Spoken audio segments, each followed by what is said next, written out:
Friends, welcome back to my channel. ಎಲ್ಲರೂ ಹೇಗಿದ್ದೀರಾ? ಚೆನ್ನಾಗಿದ್ದೀರಾ ಅಂತ ಅಂದ್ಕೊಂಡಿದ್ದೀನಿ. ನಾನು ಕೂಡ ಚೆನ್ನಾಗಿದ್ದೀನಿ.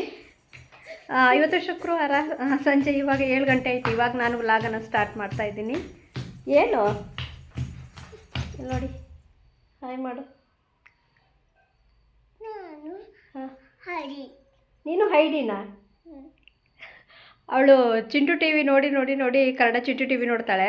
ಅದರಲ್ಲಿ ಹೈಡಿ ಬರುತ್ತಲ್ಲ, ಅದಕ್ಕೆ ನಾನು ಹೈಡಿ ಅಂತ ಇದ್ದಾಳೆ. ನಾನು ಹೈಡಿ ಅಲ್ಲ, ನಾನು ವಿಹಾನ ಹೇಳಬೇಕು. ಏನು ಹೇಳಬೇಕು? ನಾನು ವಿಹಾನ. ಇನ್ನ ಎದ್ದೇಳು ಎದ್ದೇಳು. ಇನ್ನು ಬಟ್ಟೆಗಳೆಲ್ಲ ಸ್ವಲ್ಪ ಹಾಗೆ ಇತ್ತು. ಅಂದರೆ ಮಳೆ ಬಂದುಬಿಡ್ತು ಸಿಕ್ಕಾಪಟ್ಟೆ ಜೋರಾಗಿ. ಸಂಜೆ ಟೈಮಲ್ಲಿ, ಸಂಜೆ ಅಲ್ಲ, ಮಧ್ಯಾಹ್ನ ಸುಮಾರು 4 ಗಂಟೆ ಆಗಿತ್ತು. ಬಟ್ಟೆಗಳೆಲ್ಲ ವಾಶ್ ಮಾಡಿ ಹಾಕಿದ್ದೆ. ನೋಡಿ, ಇಷ್ಟು ಬಟ್ಟೆಗಳಿದ್ದಾವೆ. ಫುಲ್ ಮಳೆ ಬಂದುಬಿಡ್ತು, ಅದಕ್ಕೆ ತಗೊಬಂದು ಹಾಕಿದೆ. ಅದು ಕೆಲವೊಂದು ಒಣಗಿದೆ, ಕೆಲವೊಂದು ಒಣಗಿಲ್ಲ. ಹಾಗೆ ಸ್ವಲ್ಪ ಒದ್ದೆ ಒದ್ದೆ ಥರ ಇದೆ.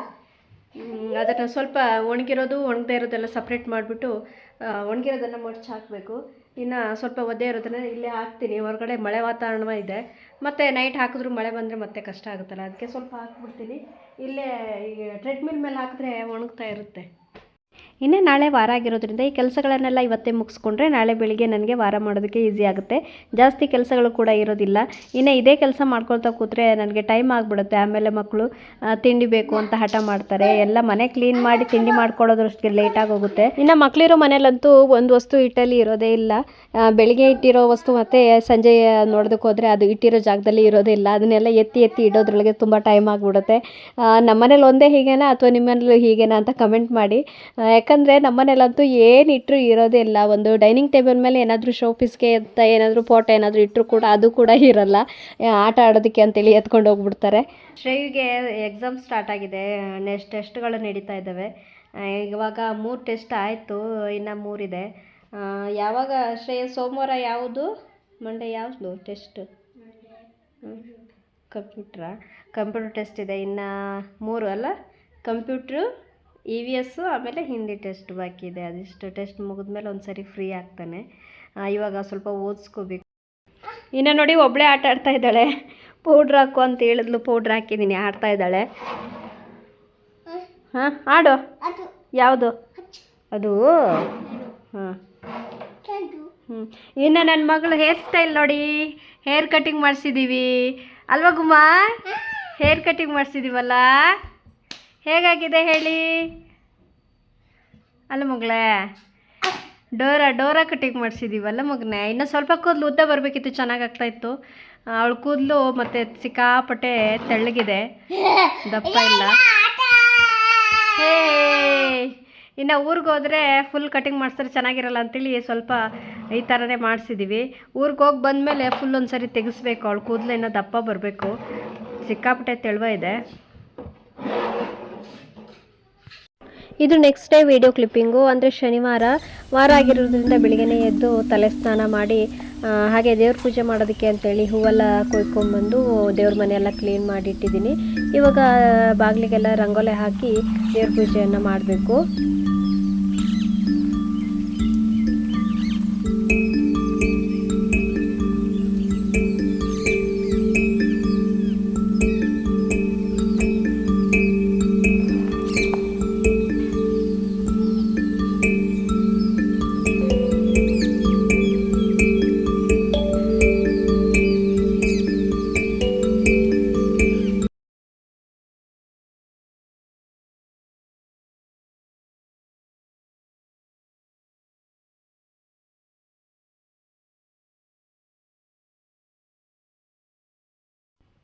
ಹಾಗೆ ಚಾಕ್ ಪೀಸಲ್ಲಿ ರಂಗೋಲಿ ಹಾಕಿದೆ.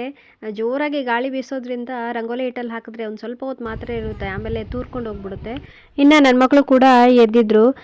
ನನ್ನ ಮಗ ಡೈಲಿ ಬೇಗ ಎದ್ದು ಅವನಿಗೆ ಕೂಡ ರೂಢಿ ಆಗಿಬಿಡುತ್ತೆ. ಸ್ಯಾಟರ್ಡೆ ಸಂಡೇ ಸ್ವಲ್ಪ ಹೊತ್ತು ಮಲ್ಕೊ ಅಂತಂದ್ರೆ ಕೇಳೋದಿಲ್ಲ, ಬೆಳಗ್ಗೆ ಬೇಗನೆ ಎದ್ಬಿಡ್ತಾನೆ. ಇನ್ನು ಅವನು ಎದ್ದಿದ್ದಾನೆ ಅಂತೇಳಿ ಅವನ ಜೊತೆಗೆ ಇವಳು ಎದ್ಬಿಡ್ತಾಳೆ. ಹಾಗೆ ಆಲೂಗಡ್ಡೆ ಪಲ್ಯ ಮಾಡಿದ್ದೆ, ದೋಸೆ ಹಾಕ್ಕೊಡ್ತಾ ಇದ್ದೀನಿ ನನ್ನ ಮಕ್ಕಳಿಗೆ. ಇನ್ನು ತಿಂಡಿ ಎಲ್ಲ ಮಾಡಿ ನನ್ನ ಮಕ್ಕಳಿಗೆಲ್ಲ ಸ್ನಾನ ಮಾಡಿಸಿ ಸ್ವಲ್ಪ ಹೊತ್ತು ಶ್ರೇಗೆ ಓದಿಸ್ಕೊಂಡೆ.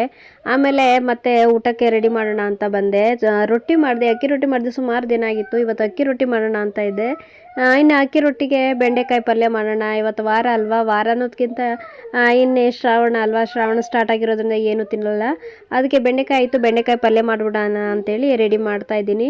ಶ್ರೇಗೆ ಸ್ವಲ್ಪ ಹೊತ್ತು ಕೂರಿಸ್ಕೊಂಡು ಓದಿಸ್ದೆ. ಇನ್ನು ಓದಿಸ್ತಾನೆ ಇದ್ದರೆ ನನಗೆ ಅಡುಗೆ ಮಾಡೋದಕ್ಕೂ ಲೇಟ್ ಆಗುತ್ತೆ ಅಂತೇಳಿ ಅಡುಗೆ ಮಾಡೋಣ ಅಂತೇಳಿ ಬಂದೆ. ಈ ಸ್ಯಾಟರ್ಡೆ ಸಂಡೇ ಬಂತು ಅಂದರೆ ಇಬ್ಬಿಬ್ರು ನೋಡ್ಕೋಬೇಕು.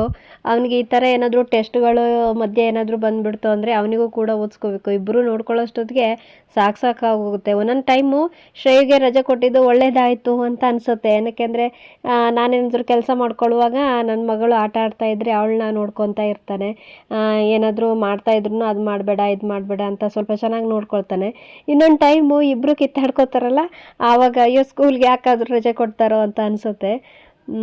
ಒಂದು ಅಂದರೆ ನನ್ನ ಮಗಳು ಎಷ್ಟೇ ಅವನಿಗೆ ಹೊಡೆದ್ರೂ ಏನು ಮಾಡಿದ್ರು ಅವ್ನು ಮಾತ್ರ ಹೊಡೆಯಲ್ಲ. ಸೊ ಭಾಳ ಕಡಿಮೆ ಅವ್ನು ತಿರುಗಿ ಹೊಡೆಯೋದು ಅವಳಿಗೆ. ಅವಳನ್ನ ಮುದ್ದು ಮಾಡೋದು ಜಾಸ್ತಿ. ಅವ್ರನ್ನ ಹೀಗೆ ಮೇಲೆ ಕೂರಿಸ್ಕೊಂಡ್ರೂ ಕೂಡ ಕಷ್ಟ ಆಗುತ್ತೆ. ಅವಳು ಎದ್ದು ನಿಂತ್ಕೊಂಡು ಅಲ್ಲಿ ಅಪಾರ್ಟ್ಮೆಂಟ್ ನೋಡೋದಕ್ಕೆ ಅಂತ ಬಗ್ತಾಳೆ. ಅಂದರೆ ಕೆಳಗಡೆ ಈ ಕಡೆ ಏನಾದರೂ ಒಲೆ ಹಚ್ಕೊಂಡು ಕೆಲಸ ಮಾಡ್ತಾ ಇರ್ತೀನಲ್ಲ, ಅದಕ್ಕೆ ಸ್ವಲ್ಪ ನೀಟಾಗಿ ನೋಡ್ಕೊಳ್ತಾ ಇರಬೇಕಾಗುತ್ತೆ. ಇನ್ನು ಶ್ರೇಯಿಗೆ ಓದಿಸ್ತಾ ಅಡುಗೆ ಮಾಡ್ತಾಯಿದ್ದೀನಿ. ರೈಸ್ ಮಾಡ್ಕೊಂಡಿದ್ದೆ, ಸ್ವಲ್ಪನೇ ರೈಸ್ ಮಾಡ್ಕೊಂಡಿದ್ದೆ. ಅದಕ್ಕೆ ಸ್ವಲ್ಪ ನೀರು ಹಾಕಿ ಉಪ್ಪು ಹಾಕಿ ಸ್ವಲ್ಪ ಬೇಯಲಿಕ್ಕೆ ಇಟ್ಟಿದ್ದೀನಿ. ಅದು ಸಾಫ್ಟ್ ಆದಮೇಲೆ ಅಕ್ಕಿ ಹಿಟ್ಟನ್ನು ಹಾಕ್ಕೊಂಡು ಅದನ್ನು ಮಿಕ್ಸ್ ಮಾಡ್ಕೊಂಡ್ರೆ ಆಯಿತು. ಸ್ವಲ್ಪ ಹಿಟ್ಟು ಕೂಡ ಬೇಯಬೇಕು ಅದು.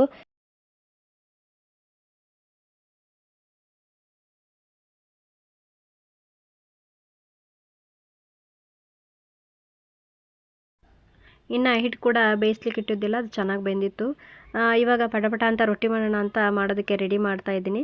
ಹಾಗೆ ಸ್ವಲ್ಪ ಇವಾಗ ಅದು ಸಿಕ್ಕಾಪಟ್ಟೆ ಬಿಸಿ ಇರೋದ್ರಿಂದ ಸ್ವಲ್ಪ ನೀರು ಕೈಗೆ ಮುಟ್ಕೊಂಡು ಅದನ್ನು ರೊಟ್ಟಿ ತಟ್ಟಬೇಕಾಗುತ್ತೆ. ಅದಕ್ಕೆ ನೀರು ಕೂಡ ಇಟ್ಕೊಂಡಿದ್ದೀನಿ. ಹಾಗೆ ಒಂದು ಕಡೆಗೆ ಹಂಚು ಕೂಡ ಇಟ್ಕೊಂಡಿದ್ದೀನಿ, ರೊಟ್ಟಿ ಹಂಚು ಇದು. ಇದರಿಂದ ರೊಟ್ಟಿ ಮಾಡಿದ್ರೆ ತುಂಬ ಚೆನ್ನಾಗಾಗುತ್ತೆ. ಅಕ್ಕಿ ರೊಟ್ಟಿ ಎಲ್ಲ ಚೆನ್ನಾಗಾಗುತ್ತೆ. ಹಾಗೆ ಅಕ್ಕಿ ರೊಟ್ಟಿ ಮಾಡೋದಕ್ಕೆ ನಾನು ಪ್ಲಾಸ್ಟಿಕನ್ನು ಬೇರೆ ಯೂಸ್ ಮಾಡ್ತಾಯಿದ್ದೆ. ಅದು ಇವತ್ತು ಸಿಗಲಿಲ್ಲ, ಅದು ಎಲ್ಲೋ ಇಟ್ಬಿಟ್ಟಿದೆ ಅನಿಸುತ್ತೆ. ಯಾಕಂದರೆ ಸುಮಾರು ದಿನ ಆಗಿತ್ತು ಅಕ್ಕಿ ರೊಟ್ಟಿ ಮಾಡ್ದೇ. ಅದಕ್ಕೆ ಇವಾಗ ಒಂದು ಗೋಧಿ ಹಿಟ್ಟಿಂದು ಪ್ಯಾಕೆಟ್ ಇತ್ತು, ಅದನ್ನೇ ಕಟ್ ಮಾಡಿಬಿಟ್ಟು ಯೂಸ್ ಮಾಡ್ಕೊಳ್ತಾ ಇದ್ದೀನಿ. ಅರ್ಜೆಂಟಲ್ಲಿ ಏನು ಸಿಗುತ್ತೋ ಅದನ್ನು ಮಾಡ್ಕೊಳ್ತೀನಿ. ನನಗೆ ಅದೇ ಆಗಬೇಕು ಇದೇ ಆಗಬೇಕು ಅಂತೇನಿಲ್ಲ. ಟೈಮ್ಗೆ ತಕ್ಕಂಗೆ ಅಡ್ಜಸ್ಟ್ ಆಗಬೇಕಲ್ವ. ಇವಾಗ ಮಾಡ್ಕೊಳ್ಳೋದಕ್ಕೆ ಹಿಟ್ಟನ್ನ ಚೆನ್ನಾಗಿ ನಾದ್ಕೊಳ್ತಾ ಇದ್ದೀನಿ. ಒಂದು 5 ರೊಟ್ಟಿ ಮಾಡ್ತೀನಿ, ಸಾಕಾಗುತ್ತೆ. ಅದಕ್ಕೋಸ್ಕರ ನಾನು ಈ ರೊಟ್ಟಿ ಮರ್ಗಿಯನ್ನು ಯೂಸ್ ಮಾಡ್ತಾ ಇಲ್ಲ. ಅದನ್ನು ಮತ್ತೆ ಯೂಸ್ ಮಾಡಿಕೊಂಡ್ರೆ ಮತ್ತೆ ತೊಳೆಯೋದು ಅದು ಇದು ಸುಮಾರು ಕೆಲಸಗಳು ಜಾಸ್ತಿ ಆಗುತ್ತಲ್ಲ. ಅದಕ್ಕೋಸ್ಕರ ಇದು ಚೆನ್ನಾಗಿರೋದೊಂದು ದೊಡ್ಡ ಬಟ್ಲಿತ್ತು, ಅದರಲ್ಲೇ ಹಿಟ್ಟನ್ನ ನಾದ್ಕೊಳ್ತಾ ಇದ್ದೀನಿ.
ಇವಾಗ ಬೆಂಡೆಕಾಯಿ ಪಲ್ಯ ಮಾಡೋಣ ಅಂತೇಳಿ ಮಾಡ್ತಾಯಿದ್ದೀನಿ. ಡೈಲಿ ಮಾಡೋಂಗೆ ಬೇಡ, ಇವತ್ತು ಸ್ವಲ್ಪ ಚೇಂಜ್ ಮಾಡೋಣ ಅಂತೇಳಿ ಸ್ವಲ್ಪ ಬೆಂಡೆಕಾಯಿನ ದೊಡ್ಡ ದೊಡ್ಡದಾಗಿ ಹೆಚ್ಚಿ ಸಪ್ರೇಟಾಗಿ ಫ್ರೈ ಮಾಡ್ಕೊಂಡಿದ್ದೆ. ಒಂದು 5 ನಿಮಿಷ, ಅಂದರೆ ಲೋಳೆ ಬಿಟ್ಕೊಂಡ್ಬಿಡುತ್ತಲ್ವ, ಅದಕ್ಕೋಸ್ಕರ 5 ನಿಮಿಷ ಸಪ್ರೇಟಾಗಿ ಫ್ರೈ ಮಾಡ್ಕೊಂಡಿದ್ದೆ. ಇವಾಗ ಈರುಳ್ಳಿ, ಸಾಸಿವೆ ಇದನ್ನೆಲ್ಲ ಹಾಕಿ ಫ್ರೈ ಮಾಡ್ಕೊಳ್ತಾ ಇದ್ದೀನಿ.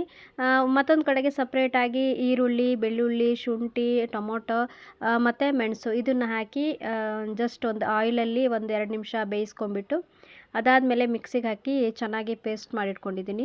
ಇವಾಗ ಇದಕ್ಕೆ ರುಚಿಗೆ ತಕ್ಕಷ್ಟು ಉಪ್ಪನ್ನು ಸೇರಿಸ್ಕೊಳ್ತಾ ಇದ್ದೀನಿ. ಹಾಗೆ ಒಂದು ಸ್ವಲ್ಪ ಅರಿಶಿನ ಪುಡಿ ಮತ್ತು ಚಿಲ್ಲಿ ಪೌಡ್ರನ್ನು ಕೂಡ ಇದಕ್ಕೆ ಆ್ಯಡ್ ಮಾಡ್ಕೊಂಡಿದ್ದೀನಿ.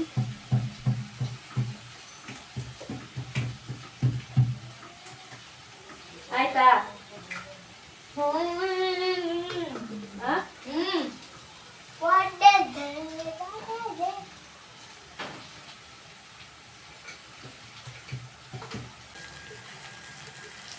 ಶ್ರೇಯೇ,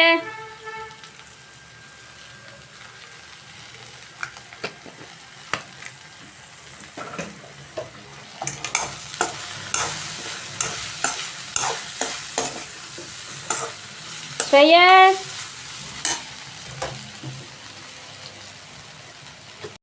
ನಾನು ಇದಕ್ಕೆ ಮೊದಲೇ ಶುಂಠಿ, ಬೆಳ್ಳುಳ್ಳಿ, ಈರುಳ್ಳಿ, ಟೊಮೊಟೊ ಎಲ್ಲ ಪೇಸ್ಟ್ ಮಾಡ್ಕೊಂಡಿದ್ದೆಲ್ಲ ಅದನ್ನು ಆ್ಯಡ್ ಮಾಡ್ತಾ ಇದ್ದೀನಿ. ಆ್ಯಡ್ ಮಾಡಿ ಸ್ವಲ್ಪ ನೀರು ಹಾಕ್ಬಿಟ್ಟು ಅದನ್ನು ಬೇಯಲಿಕ್ಕೆ ಬಿಡಬೇಕು. ಒಂದು 5 ನಿಮಿಷ ಮುಚ್ಚಳವನ್ನು ಮುಚ್ಚಿ ಚೆನ್ನಾಗಿ ಬೇಯಲಿಕ್ಕೆ ಬಿಟ್ಟರೆ ಅದು ಉಪ್ಪು ಖಾರ ಎಲ್ಲ ಚೆನ್ನಾಗಿ ಹಿಡಿಯುತ್ತೆ ಬೆಂಡೆಕಾಯಿ. ಈ ಥರ ಮಾಡಿಕೊಂಡ್ರೆ ರೊಟ್ಟಿಗೆ, ಚಪಾತಿಗೆಲ್ಲ ಚೆನ್ನಾಗಿರುತ್ತೆ.